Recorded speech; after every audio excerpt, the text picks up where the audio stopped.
Hello, everyone. Happy Thursday. How's it going? Happy to be back with you, as always, for another episode of Morgan's Pop Talks, breaking down the latest in reality TV and pop culture. Oh, I need a deep breath. When I tell you, my mind is all over the place. My mind is all over the place, and there's no Summer House.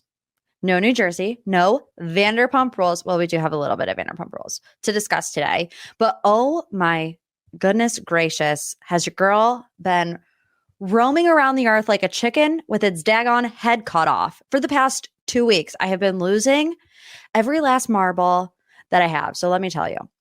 You know, my fiance David is here, and we'll get into the pop culture of it all in just a second. He, in the past 2.5 weeks, has been here, has been to Boise, Idaho, has been to Columbus, and now he's in California.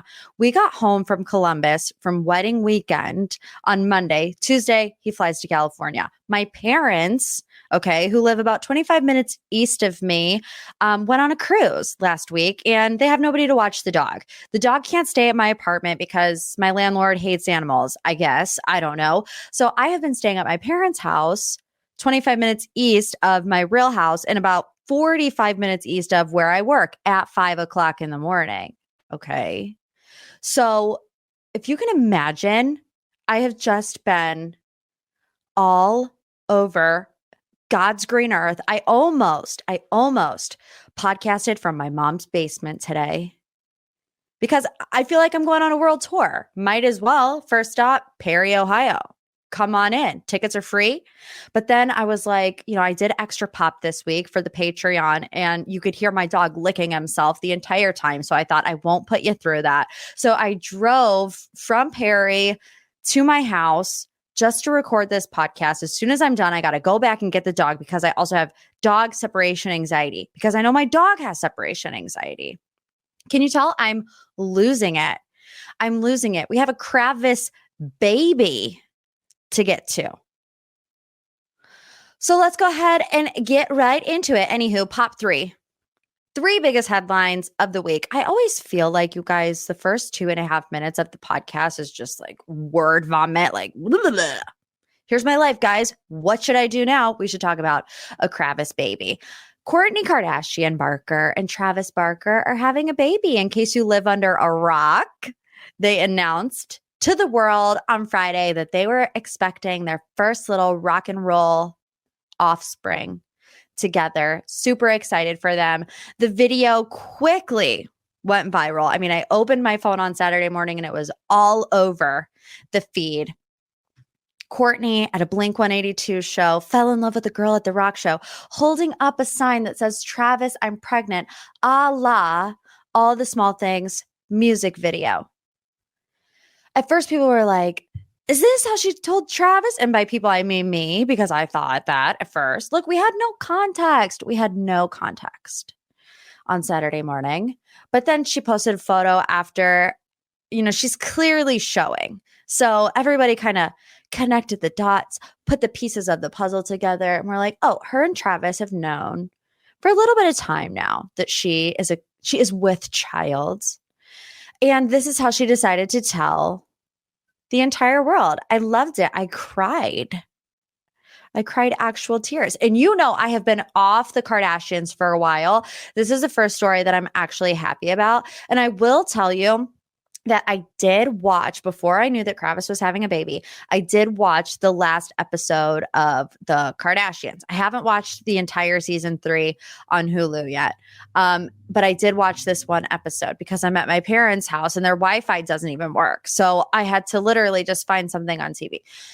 Anyways, in this episode, Kourtney is getting emotional, more or less, for not being able to enjoy her wedding moment to herself without her sister, Kimberly, jumping all over her because, Kourtney's wedding was, her dress was made by Dolce and Gabbana. They did all these collaborations. And then 0.5 seconds later, Kim does a runway show with Dolce and Gabbana. And Kourtney's like, why can't Kim just let me be? Why can't Kim just let her be? Kourtney pulled this off, not a sister in sight. Where's Kourtney? Or where's Kim? Where's Khloe? Nowhere. Don't care. Let Kourtney have her moment. What about Scott? What about Scott? What about Scott? Isn't it sad that anytime Kourtney has big news, people always ask about Scott? And I'm sorry, it's just going to be this way until the end of time. If I was Kourtney, I would be equally annoyed with Scott always stealing my thunder and my spotlight as I would be my sister Kim. But anyways, according to reports, Scott has reached out to Kourtney to wish her and Travis well after hearing the news the couple is expecting their first child together. Kourtney's ex has reportedly been trying to stay on good terms with the couple, obviously, as they share 3 kids together. Here are my final thoughts on the KRAVIS baby. The KRAVIS bebe. Do you think that they waited until Vanderpump Rules was over to announce this? Because she is showing, and I know it's like, okay, it was the show in Los Angeles. That's where she lives, yada, yada, yada. But I mean, she's early enough. She could go on a plane anywhere. She could pull this stunt anywhere. But they all knew that Vanderpump Rules had a chokehold on the nation, and we wouldn't have cared. If Kourtney Kardashian came out with baby news the same week that the Vanderpump Rules finale came out, would we care? Not as much. Also, baby names. Baby names. I'm thinking like, okay, punk rock names like Crash, like a symbol. Or Josie, you're my source of most frustration. First 3 years, your children is the source of most frustration, right? Maybe if we get a little gal, she'll be named Josie. Anyways, we'll check back in 6 months' time. Oh my God. You know what I just thought of? I said 6 months' time. Can you imagine if we have to live through another Kardashian not telling us their baby's freaking name for a year and a half? Why do they do that? Why do they do that? I feel like they did it at first because with Stormy, it was a big deal, but it's like, who cares? Just tell us the freaking baby name already. Okay, let's move on to headline number 2. Harry and Meghan, their $20 million podcast deal with Spotify, poof, gone. Okay, a quick recap. In 2020, Harry and Meghan started this production company called RHOBH Audio. Okay. They signed an exclusive $20 million deal with Spotify to produce uplifting audio projects. Meghan Markle's podcast, Archetypes, interviewed people like Serena Williams, Mindy Kaling, Mariah Carey. It wasn't their first, big project post Megxit. I was going to say Brexit, but no, Megxit. But it was the most, I want to say substantial in the form of longevity, right? Because we had the Oprah interview, we had the Netflix documentary, we have the book, but those kind of taper off, right? I mean, the Oprah interview, maybe like a month worth of publicity. The Netflix documentary, same thing. The book, same thing. But when you sign a $20 million podcast deal for 3 years, there's some longevity to that, and they're thinking we're in the States, we're Montecito people now. What are we going to do? We're going to start an audio company. We're going to start a production company. We're going to have a podcast because everybody has a podcast. And in 2.5 years, into the 3-year deal, Meghan has released 12 podcast episodes. 12. I honestly don't even know what to think about this. 12 episodes in 2.5 years? Like, that's actively trying not to podcast. You know what I mean? Like, let's be honest. When this first came out, I think our first interview was with Serena Williams, and then it was Mindy, and then it was Mariah Carey. You're getting like heavy hitters here. You have all the opportunity in the world to make this successful. So why wasn't it? And it was charting. I mean, when it first came out, it wasn't like nobody was listening to these podcast episodes. They were. So an executive at Spotify, his name is Bill Simmons. He's responsible for podcast innovation and monetization, called them lazy grifters. And I don't know much about Harry and Meghan's work ethic. I don't know if they're lazy grifters, but 12 episodes in 2.5 years is impressively bad, like impressively bad. So Meghan has since been accused of faking her podcast interviews. Industry sources claim that Meghan had staff members, like her producers on the show, conduct the interviews with her guests before audio of her voice was then edited into the final episode. So allegedly, it would look something like this. Podcast producer sits down with Mindy Kaling. So, Mindy, how's your life today? And then Mindy would answer. And then later, Meghan would come in, apparently 6 months later, because these episodes just never came out. And she would then ask the question that the producer asked. And the podcast producer would have to edit it all together. No wonder they only got 12 episodes out in 2.5 years. You can't even interview your own guests. Now, this is alleged, so I don't know if it's true. I do need to go back and listen to it. This isn't the first time that I heard this. I heard this I have friends that are producers for big shows. Not Meghan Markle's show, but another celebrity that y'all know. I'm not gonna put it out there. She was dropping some tea that she heard this too. And this was back in the day. This was back in year 1 of 2.5 years. So wow, just absolutely shocking. What will they come up with next? Maybe a documentary about Bill Simmons and how he ruined their career at Spotify. I don't know. Maybe. Third and final headline in this week's Pop 3, Dorit Kemsley from the Real Housewives of Beverly Hills is being sued by a nurse for allegedly stiffing payments for plastic surgery aftercare. Okay. This one is also a wild ride. What is up with people? Anyways, per court docs via Radar Online, if you've been here a while, you know. I will never say it in any other voice that is not Lisa Vanderpump. So per court docs via Radar Online, a previous nurse named Natalie Vanderstay. Does that not ring some alarms? When I first saw this, I was like, is this a real person? Or is this Lisa Vanderpump talking to Radar Online, trying to slander Dorit a la Puppygate? We're not going back down Puppygate. No, Natalie Vanderstay is a real person, and she's suing Dorit for allegedly stiffing her. Natalie is asking that Dorit pay $8,600 in damages. So this is what the nurse said. I'm a private duty nurse, and I provided medical services for Dorit. Dorit had plastic surgery and hired my services for a day and overnight care to monitor and assess her pain and administration of medications and treatments as directed per her physician's orders, as well as address all her medical needs and concerns. She continued. I submitted an invoice to Dorit after my services were completed, and Dorit has refused to pay me. The nurse claims she worked for the star from November 16th to November 20th, and the amount of money was calculated by the hours she worked at her hourly rate, which is $100 an hour. She says she worked 86 hours, which totals to $8,600. Natalie Vanderstay appeared at an April hearing. Dorit did not attend. The woman claimed that legal papers were served to Dorit despite her absence at the hearing. At court, a judge reportedly ordered that Dorit provide Natalie $8,675.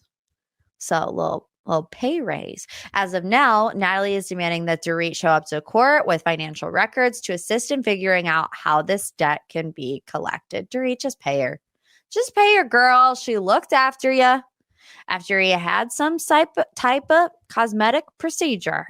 I mean, I'm not going to speculate because I don't want to be rude, but I mean, Dorit looks like a completely different person. So no shocker there, right? That she's had stuff done, but girl, just pay her. Just pay her, girl. It ain't that big of a deal. $8,600 to Dorit Kemsley. Sell one of those Fendi outfits. Sell one of those Dior outfits. You'll be good to go. Girl, just pay her, girl. I don't know why I keep saying it like that, but I just want to. Okay, let's move on to our deep dive. Every single week, on the Instagram at Morgan P Talks. I open up the deep dive submissions, the floodgates, if you will. What is it that you want to know more about this week? We're doing a Kroy and Kim divorce update, and it comes from Angelica.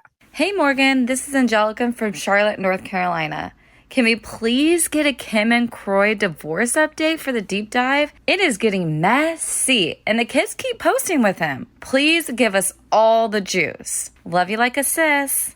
Angelica, I love you like a sis. Let's get into it because, yes, it is messy. Let's think back to when we first started this journey of Kim and Kroy's divorce. We were all so sad. We were all so heartbroken.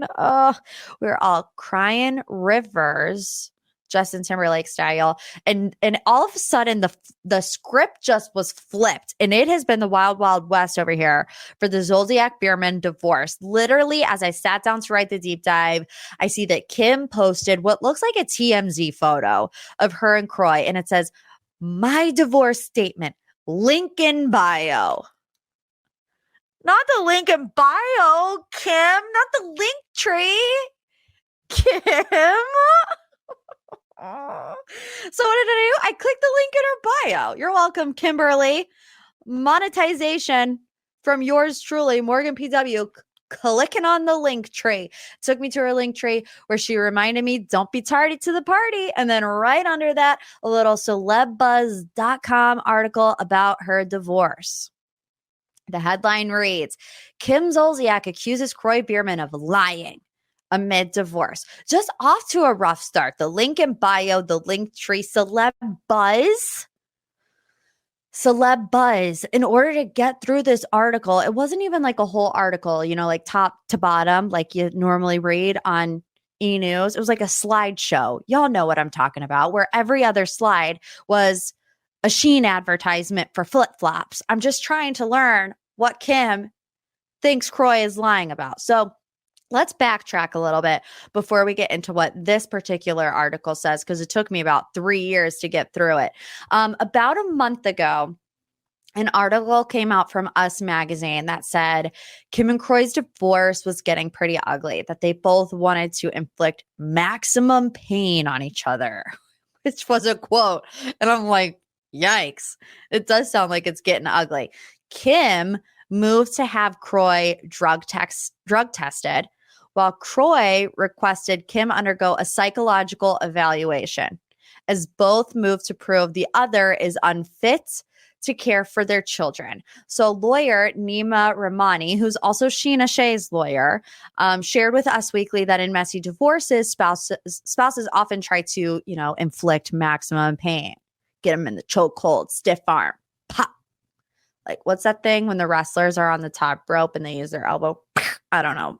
Anyways, when they fight for custody over children, right? Because it's like they're almost desperate to get the kids.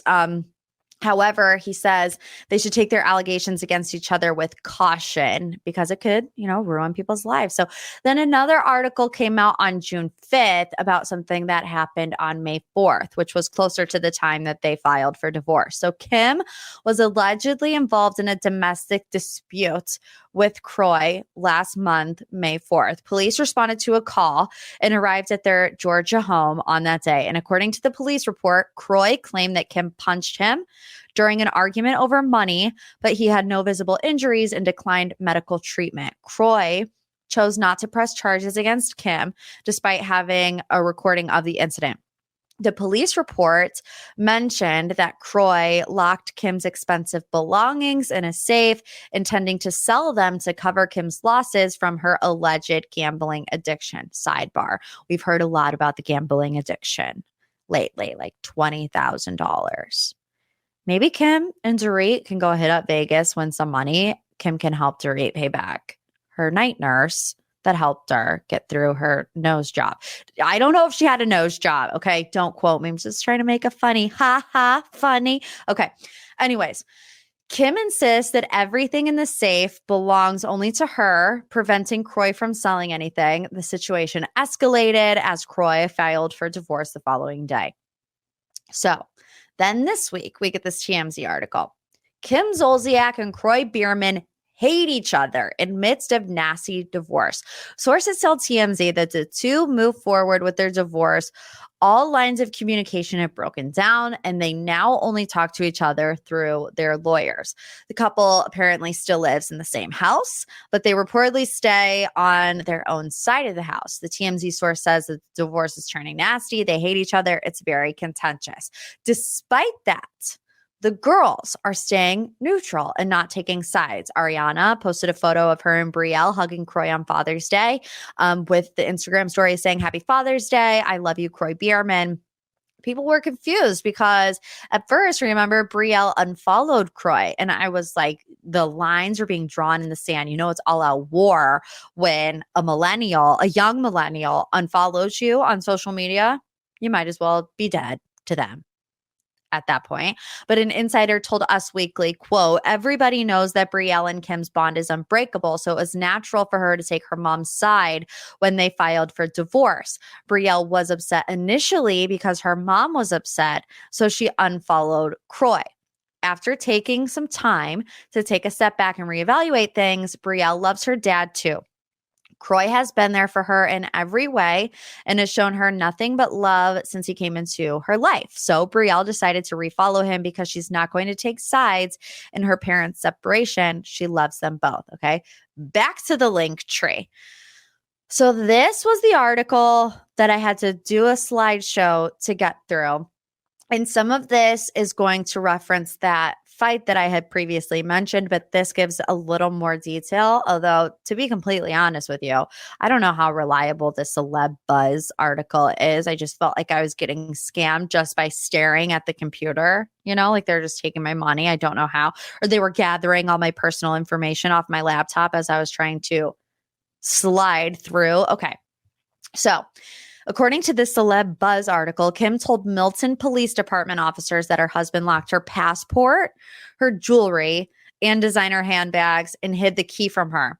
According to Kim, these belongings were premarital assets that were worth $175,000. Kroy claimed that the items were marital property and that he intended to sell them to pay some of their bills. It's unclear why this would include her passport. Flight risk? No, I'm just kidding. Kroy went on to tell the police that his wife has a gambling problem and recently lost a lot of money. He also mentioned that they were talking about separation or divorce. The cops had Kroy take them to the basement and open the safe where only some of Kim's claims were proven true. There were assorted valuables inside, but no purses. Locked up in there. So he alleged, again, like I said before, that Kim punched him in the back of the head. And when they were arguing over her possessions, Kroy declined medical attention. I already told you that. He had no visible injuries. He is said to have provided a recording of the reported incident, but did not press charges. So that was all the backstory on celebbuzz.com. And then now Kim is defending herself in a recent comment to TMZ via her lawyer, David Beaudry, I think is how you say it. And yes, you have to say it like that. Quote, "The emotional and mental abuse Kim has suffered from this man for so many years has taken a toll on her, and most heartbreakingly, their children. Kim has always been extremely devoted mother to her children. They are her entire world, and she is always there to love and support them every step of the way. She refuses to allow Kroy to paint her as something she is not for his own gain. Kim looks forward to the day we can appear in court and solve these issues once and for all." Sources have told Page Six that the couple was dealing with money problems for a while. In the divorce filings, each of them have requested that the other party pay spousal support. Yikes on bikes, right? Like, wow, this really did take a turn. It really is quite tumultuous, and they really do hate each other. I mean, one thing that will ruin a marriage quick, besides infidelity, that's not a word. That's not a word. Infidelity is money issues. I mean, I'm not married yet, but everything that I read and see online is that most couples do fight about money. And if somebody has a serious gambling problem, that's an issue. Obviously, there's a lot of allegations coming out now about both physical and emotional abuse. I really hope that's not true, but Wow, just what a shocking turn that this has all taken. To think back to day one when we were all so shocked that this happened, to now all the gruesome details. And it's interesting, because they say the girls don't want to take sides, but I feel like once all this information comes out, like, and it is proven true or not true, they're going to feel some type of way, whether it's about Kroy or whether it's about Kim. So TBD on that. We'll keep you updated as stuff rolls in. But final thoughts. This was going to go in the pop 3, but I have a little bit more to say about it. So Faith Stowers is starting a GoFundMe to sue Stassi Schroeder. So y'all remember Faith. Everyone remember when Jack's Faith, kid friendly, not going to say what DJ James Kennedy actually said. So obviously we remember the whole ordeal between Faith and Stassi that got Stassi and Kristen fired. They did something really bad. There were repercussions for that. So there has been a GoFundMe page launched on Sunday. Faith claimed that Stassi made more terrible, non-factual, and ignorant claims about her in her April 2022 book, Off With My Head, the definitive basic B handbook to surviving rock bottom, which Stassi wrote, after her infamous termination from Vanderpump Rules. Bravo fired Stassi. Let's just recap. Bravo fired Stassi and Kristen in June of 2020 after they came under fire for calling the cops on Faith, the series' only Black cast member, in 2018. So according to Stassi and Kristen, they explained that they read an article about a Black woman who they believed looked like Faith due to descriptions of her tattoos. According to Stassi, there were rumors in her friend group about Faith stealing from other people. And so Stassi says in an April interview that they acted on gossip and phoned the police, trying to tip them off, saying this might be Faith, which is terrible. I mean, according to Faith, she was racially and publicly targeted and mercilessly verbally attacked by Stassi and Kristen. She also accused them of using their privilege and celebrity to tear her down at a very sad time in both her life and the country. Now, here's where this gets interesting because, this happened in 2020. It is now 2023. I'm not saying that makes it right or wrong. It's been a while since we've heard about this story. And in my opinion, I thought we were done with it. I thought we had put it to bed. Everyone seemed to have moved on. And even Faith made sure to know in this GoFundMe that she has since been vindicated after being wrongfully accused of horrendous crimes, but she's now upset that Stassi talks about it in her book. Faith says she continues to stand by her ignorant claims that are very harmful to me and my family, and that she is seeking assistance to the tune of $20,000 to get this book removed. She also said she has plans to ensure that all royalties and funds collected from this book be given to charity or assisting a family of choice. My first question is, and this is not important, but would $20,000 get the book removed? Seems kind of low. It's a New York Times bestseller. I would assume it would cost more than $20,000 to get the book removed, but I don't have a daggone clue. I think a lot of people are asking the question, why now? It's been over a year since Stassi has published this book. It's been about a year and 3 months. Now, I got to be completely honest with you. I have not read Stassi's book, so I'm not really going to get into the nitty gritty about what Stassi said or what Stassi didn't say, but I think a lot of people are thinking that everyone is cashing in on Scandival, including now Faith, for this time around. The attention that this scandal has brought everyone, even the ghosts of Vanderpump past, Faith, is significant. I mean, Jackson Brittany's podcast is number 2 on the TV and film charts. And guess who's number 1? Lala Kent, okay? Lala paid a deposit on a house with her Send It to Daryl merch. Right before I came on to record this week's episode, somebody else sent me, she's coming out with Daryl University merch. So these people are just making absolute bank off of these. And even, our friend Susanna from Pop Culture Data and Bachelor Data, she was talking about all the gains these people have gained, on social media and monetarily. Ariana gained over 600,000 followers.